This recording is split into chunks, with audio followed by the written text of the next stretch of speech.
बहुत डिटेल में प्लान करके चीजों को ऑर्गेनाइज करते। क्या बीजेपी के जीतने में बड़ा हाथ आरएसएस का है और कैसे आरएसएस ने बिना फ्रंट में आए जमीनी पॉलिटिक्स को ही बदल के रख दिया?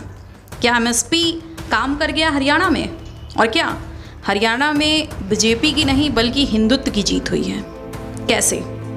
कैसे इस जीत ने इतिहास के सबसे बड़े पॉलिटिक्स के धब्बे को धो दिया? कैसे मोदी ने सारा गेम एक झटके में पलट दिया और कांग्रेस और आम आदमी पार्टी मोदी ट्रैप में फंस गई? क्या हमें हरियाणा से कुछ सीखना चाहिए? तो इन सभी सवालों के जवाब कुछ मिनट में मिलने वाले हैं, तो वीडियो के लास्ट तक ज़रूर बने रहें और शुरू से शुरू करते हैं। हरियाणा में भरोसा फिर से और बीजेपी दिल से।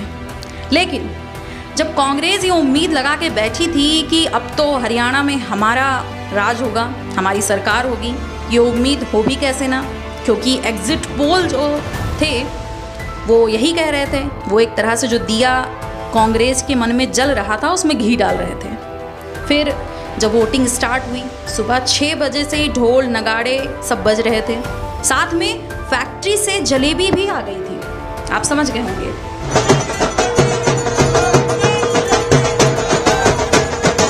कांग्रेस की सरकार बनने जा रही है। You will see as the day develops, as counting goes on and progresses, you will see that Congress party will form the government and we will get 60 plus. Congress नेता भूपेंद्र सिंह, जिन्होंने जीत के रथ की तैयारी कर ली थी, निकलने वाले थे, लेकिन अचानक से मौसम में बदलाव आया, जैसे पहर बदला। फिर कांग्रेस का जो मौसमी क्षेत्र था जहां नगाड़े और ढोल और फैक्ट्री की जलेबियां चल रही थी, वहां पर बीजेपी का तूफान आया, उसने सबको सन्नाटे में डाल दिया। अब बीजेपी अचानक से कांग्रेस को इतने पीछे छोड़ देती है कि अब उसे वापसी करने में एक लंबा समय लगने वाला है। कांग्रेस ने अपनी पुरानी परंपरा को जारी रखा।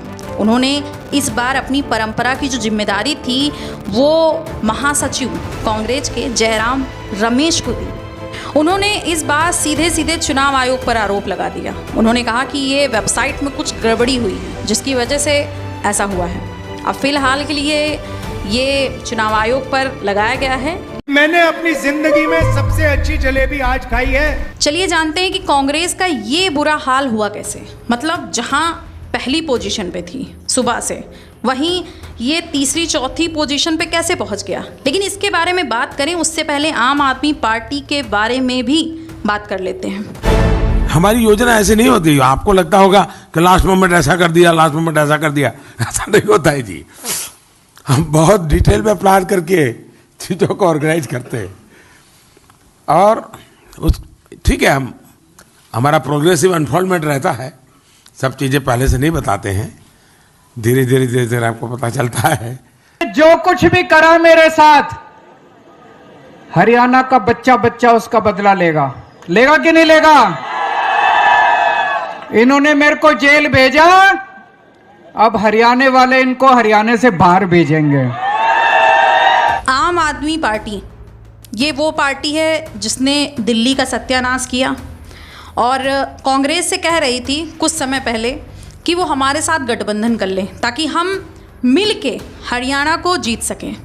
मतलब ये वही पार्टी है जिसकी जमानत हरियाणा चुनाव में जब्त होने के कगार पे है। चलिए कुछ ऐसे पॉइंट पे बात करते हैं कि कैसे और क्या रही है हरियाणा की आंतरिक राजनीति जो ज़मीनी स्तर पर हुई है और कैसे बीजेपी के ट्रैप में कांग्रेस और आम आदमी पार्टी फंस गई।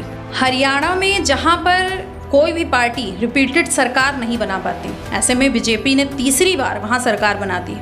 वहीं ऐसे में ये जो पूरी उम्मीद थी कि जो है बीजेपी सरकार नहीं बना पाएगी और कांग्रेस हो सकता है आ जाए, और हरियाणा में कुछ शब्द ऐसे यूज किए जाते हैं जिसका फ़ायदा कांग्रेस ने उठाया, जैसे जातिवाद, दलित शब्द, पहलवान शब्द, गरीबी और अग्निवीर जैसे मुद्दे भी उछल उछल के सामने आ रहे थे। वहीं पर एक और मुद्दा था जो सामने था, जाट और नॉन जाट का मुद्दा, जिनमें लोग कह रहे थे कि बीजेपी को सिर्फ नॉन जाट का ही वोट मिलेगा, लेकिन ऐसा नहीं हुआ। बीजेपी को जो जाट लैंड एरिया है हरियाणा का, उसका भी बहुत बड़ा हिस्सा मिलता है। ऐसे में ये जो पॉइंट फैलाया जा रहा था नॉन जाट वाला बीजेपी के खिलाफ, वो भी यहाँ पर ख़त्म हो जाता है। अब जानते हैं कि आखिरकार बीजेपी को इतने वोट मिल कैसे गए। एक्चुअल में इस चुनाव में जो राहुल गांधी ने किया वो सिर्फ ये था कि बस जाति जाति का राग जो है अलापते रहो और आगे बढ़ते रहो। लेकिन बीजेपी ने इसी मुद्दे को एक नए तरीके से यूज़ कर लिया। उन्होंने सिर्फ एक स्टेटमेंट दिया, जिसके बाद वो स्टेटमेंट हरियाणा में ऐसा फैला कि सारा जो वोट था एक हिसाब से वो बीजेपी के बेड़े में आ गया। उन्होंने कहा बटोगे तो कटोगे। और उसके साथियों का एक ही मिशन है, समाज को बांटो, लोगों को बांटो और सत्ता पर कब्जा करो। हमें अतीत से सबक लेना है, हमें हमारी एकता को ही देश की ढाल बनाना है। कटेंगे तो कटेंगे। ये पॉइंट लोगों के दिमाग में बैठ गया। मतलब यहाँ जो हिंदू वोट था उसका एक हिसाब से एक कैटेगरी में शिफ्ट हो गया कि सारे जो वोट थे एक बड़ा हिस्सा वो बीजेपी की तरफ चला गया।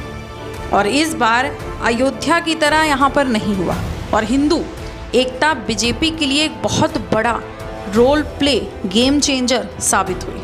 अब यहाँ पर बड़ा फैक्ट निकल कर आता है कि सारा हिंदू एकजुट होकर और धर्म संप्रदाय की राजनीति से ऊपर बीजेपी को तीसरी बार हरियाणा में चुनाव जिताती है। धन्य है हरियाणा के ये लोग, ये आम जनता, जिसने जाति धर्म संप्रदाय इनमें ना फंस के सिर्फ विकास पर ध्यान दिया।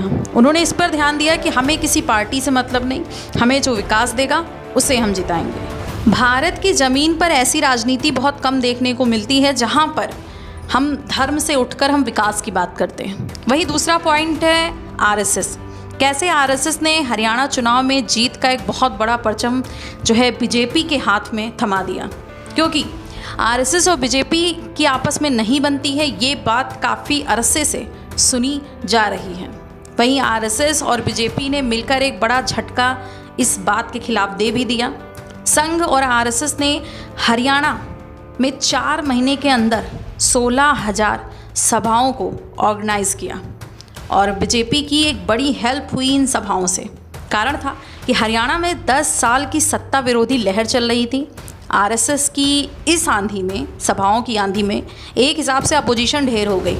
अब ये इतना आसान भी नहीं था आरएसएस के लिए, बिकॉज आरएसएस बिना ढोल नगाड़े बजाए, बिना हवाइयाँ बातें करे, सिर्फ ज़मीनी स्तर पर परिवर्तन ला रही थी। और बीजेपी की जीत का एक बड़ा रोल आरएसएस को जाता है।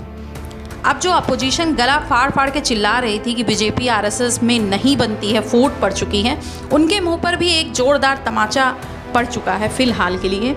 और ये जो नैरेटिव सेट किया जा रहा था आरएसएस के खिलाफ, वो भी हरियाणा चुनाव के खत्म होते ही खत्म हो गया। और इसलिए भारत माता के लिए जिएंगे मरेंगे। राहुल गांधी के भारत में बहुत बयान हैं जो बेफजूल हैं, लेकिन एक और है जो अमेरिका में उन्होंने दिया था। उन्होंने कहा कि जब सही समय आएगा तो हम आरक्षण को ख़त्म कर देंगे। और ये जो बयान था वो राहुल गांधी पर ही उल्टा जा बैठा, क्योंकि इन्होंने उसके बाद सफाई भी दी, लेकिन वो जो सफाई थी वो शायद लोगों तक पहुंची नहीं। और जो छल बीजेपी के साथ राहुल और कांग्रेस ने किया था लोकसभा इलेक्शन में, वो बीजेपी जो आरक्षण ख़त्म करेगी, ऐसा करेगी, वैसा करेगी, यही आरक्षण ने हरियाणा चुनाव में कांग्रेस को ख़त्म कर दिया। एक और पॉइंट है जो काफ़ी खास रहा इस पूरे चुनाव के दौरान, उसका नाम है एमएसपी। जहां एमएसपी को लेकर के बीजेपी पर निशाना साधा गया, वहीं हरियाणा एमएसपी सबसे बड़ा गेम चेंजर साबित हुई इस चुनाव में, क्योंकि हरियाणा एकमात्र भारत का ऐसा राज्य है जहां पर 24 फसलों पर एमएसपी दी जा रही है। और ये पॉइंट वहां की आम जनता, खासकर किसानों को असर कर गई।